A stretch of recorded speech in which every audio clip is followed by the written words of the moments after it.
যদি কোনো কুরআন এমন হইত যদ দ্বারা পর্বতকে গতিশীল করা যাইত, অথবা পৃথিবীকে বিদীর্ণ করা যাইত, অথবা মৃতের সঙ্গে কথা বলা যাইত, তবু উহারা উহাতে বিশ্বাস করিত না। কিন্তু সমস্ত বিষয় আল্লাহর ইখতিয়ারভুক্ত।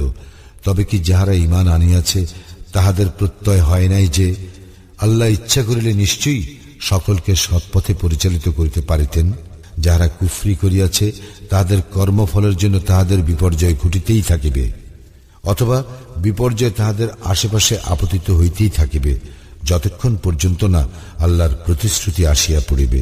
নিশ্চয়ই আল্লাহ প্রতিশ্রুতির ব্যতিক্রম করেন না।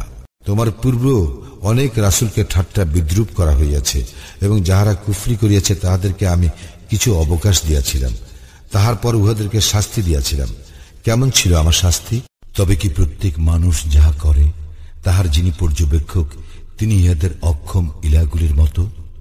অথচ উহারা আল্লাহর বহু শরীক করিয়াছে। বল, উহাদের পরিচয় দাও। তোমরা কি পৃথিবীর মধ্যে এমন কিছুর সংবাদ দিতে চাও যা তিনি জানেন না, অথবা ইহা বাহ্যিক কথা মাত্র?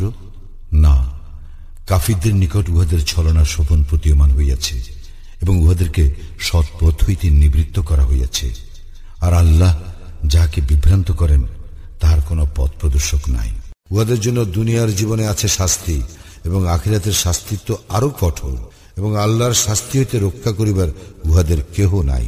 মুত্তাকীদেরকে যে জান্নাতের প্রতিশ্রুতি দেওয়া হইয়াছে তাহার উপমা এইরূপ, উহার পাদদেশে নদী প্রবাহিত, উহার ফলসমূহ ও ছায়া চিরস্থায়ী।